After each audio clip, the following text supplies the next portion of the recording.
Hey, what's up guys, welcome to MFX. Selamat datang di video pertama di tahun 2025. Mungkin kalau kita ngebahas 2025 tuh pasti kayak rencana kita, apa yang ingin kita lakukan gitu. Dan pastinya setiap apapun yang kita lakukan tuh pasti ada aja waktu luang gitu. Waktu luang yang mungkin itu tuh kayak waktu gabut lah istilahnya gitu. Nah, sini gue mau ngasih tahu ke lu gimana cara ngisi waktu gabut lu yang paling oke lah, paling seenggaknya itu ada manfaatnya gitu. Kenapa gue bikin video ini? Karena yang pertama ya untuk diri gue sendiri gitu, supaya gue lebih produktif lagi, supaya gue lebih bisa belajar banyak hal dari orang-orang, dan yang jelas ini buat gue bagiin ke lo semua gitu. Dan supaya kita nggak gabut gitu di 2025 ini gitu. Yang harusnya kita ada yang harus dikerjakan, kita malah bilangnya gabut gitu. Nah, kita kembali ke topik. Topiknya adalah cara untuk mengisi waktu luang itu sendiri.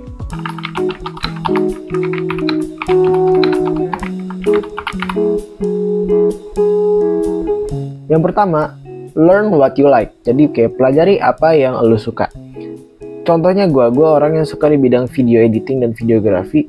Gue selalu cari tahu cara gimana tips and trick supaya editing gue, video gue tuh makin bagus gitu, dan guanya juga makin jago gitu ya. Dan of course bisa menghasilkan dari apa yang gue sukai gitu. Contohnya gue buka jasa video editing, buka jasa video produksi dan segala macam. Dan intinya itu bisa kita bagikan ke orang lain sih, supaya ilmu yang kita punya tuh bisa bermanfaat juga untuk orang lain gitu.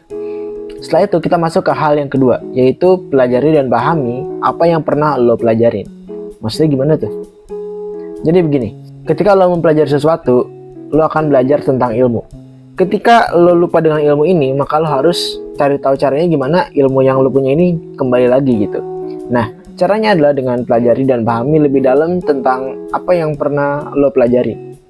Misalnya, lo atlet panahan, lo pelajari sejarahnya, teknik-tekniknya, dan segala macamnya gitu. Atau misalnya lo orang yang suka dengan biologi, lo pelajarin bagaimana fotosintesis itu terjadi, terus kemudian bagaimana tumbuhan bisa hidup, bagaimana ekosistem gitu ya, dan masih banyak lainnya lah gitu. Nah, kemudian yang ketiga caranya adalah menambah relasi. Menambah relasi ini bisa kita perhalus dengan kata nambah teman gitu.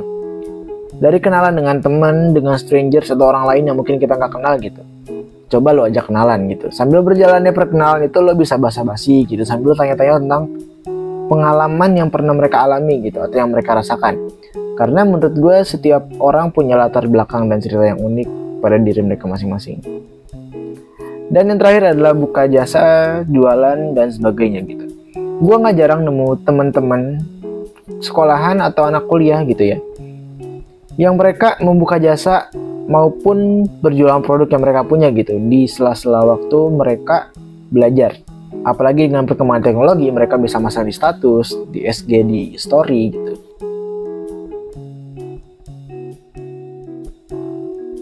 Mungkin dari 4 poin tadi masih ada lagi detail yang mungkin belum tersampaikan secara jelas gitu. Mungkin bisa teman-teman cari informasi yang lebih lanjut dari berbagai sumber yang ada di internet.